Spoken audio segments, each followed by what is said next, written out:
was, but it was about the diagram. It was about the scheme. Here you're going to see everybody blocked down and Gerald Everett come out of the other side. Watch the way that he manipulates the defense on the back end, the underneath coverage wide open with all the space to the side. Easy throw for Jared Goff. And then next we're going to see one of the biggest plays of the first half. This is actually the 3 points you can say they win the game by. You're going to get the tackle out. You're going to get number 2 wide receiver out the center. And they're all going to get to Robert Woods as he comes back for the screen. Now, Robert Woods gets out of this thing because the blocks are sealed off. He has to make a decision. Does he get out of bounds? Does he get down? Or does he try to score? Because this is late in the half. He breaks it. He actually gets tackled. They get up. They spike the ball. They get 3. Now, here's a play that shows you how great Cooper Kupp is. They're going to give him a clear route with an option route on Carlton Davis, who's their best defender. Watching hit him with the icky wicky sticky, gets outside, catches the ball. Devontae Adams is talking about that dude being underrated because he gets open, he's physical, and he has great hands. This was a virtuoso performance by Sean McVay, but also these wide receivers and even Jared Goff with the 2 interceptions. They had to show up big because the run game was stopped, and boy, did they. That won't be a fun moment in film session when you got like that. I can't imagine. Now, Ryan, on the other side of this, Brady plus pressure equals what? Pipes busted. Right? They do one or two things. They make diamonds or they bust pipes. And it's been pipes busted for Tom Brady, which we aren't used to. We're used to Brady playing well under pressure. But let's think about Tom Brady throughout this season. 2 times against the New Orleans Saints under pressure. Those were losses. Against the Chicago Bears, pressured 10 times. That was also a loss where he forgot what down it was. And then in the second half, Tom Brady totally falls apart. He takes sacks. He almost gets a turnover in the end zone and 2 overthrows for interceptions. This is becoming a problem. If Tom Brady has a utopia, if Tom Brady has an oasis of time, if he has so many opportunities to throw the ball, he can utilize his skill weapons. But if you get pressure on him, he starts to see ghosts, maybe acting like Sam Darnold a little bit and throws the ball away, takes sacks. This team hasn't played well nor won any game that Tom Brady hasn't had perfect protection. And that's an issue when you think about having to play teams like the Saints going forward. All right, as he jogs to the locker room, the work of Riddick and Greasy not quite done. Fellas, we watched a couple of really good teams, I think, and the stout defense of the Rams, Lewis, I'll start with you. What does it make them in the NFC picture, in your opinion?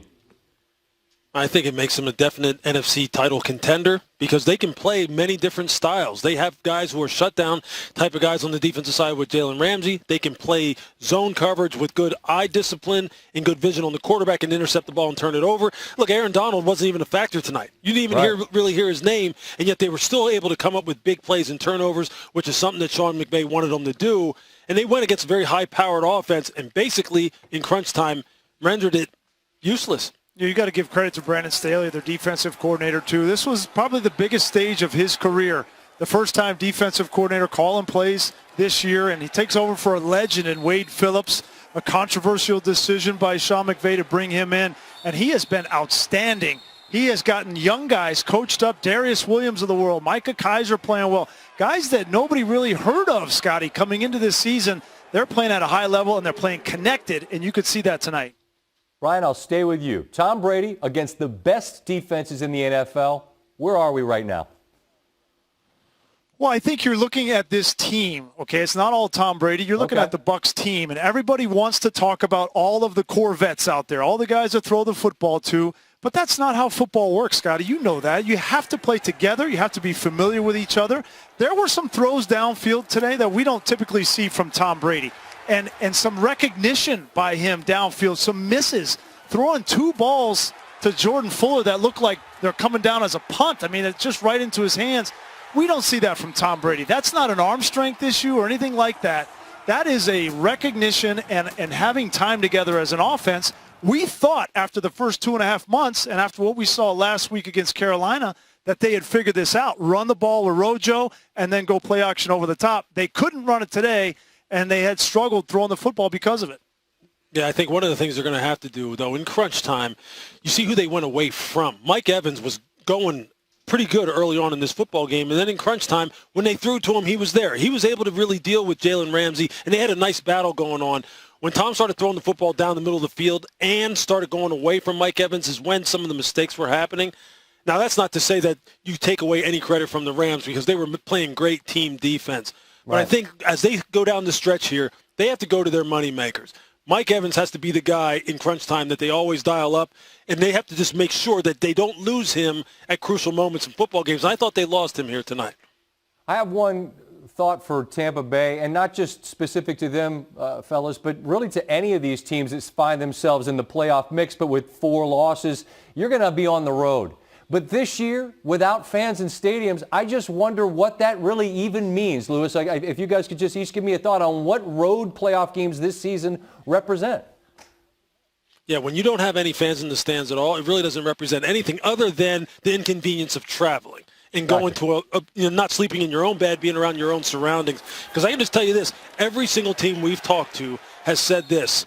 The no having fans in the stands is just weird, and it's hard to maintain your level of attention to detail and your intensity, and that's what it's really going to come down to. The mentally tough teams aren't going to care where they play because it's all going to look the same, especially with no fans in the stands. It's not going to matter one bit, Scott. I mean, that's the answer, right? It doesn't matter where you're going to play these playoff games. It matters a lot more who's that 5th seed for the wild card because they play the NFC East. I think that matters more than anything. That's a great point on the way out. Gentlemen, enjoy your Thanksgiving, and we'll circle back this time next week and talk in Philly. Be safe and travel well, okay? Okay, happy holiday, bud. Thanks, Scott. Appreciate Take care. At times we look really, really good, and then there are times when we obviously don't. I felt very, very comfortable.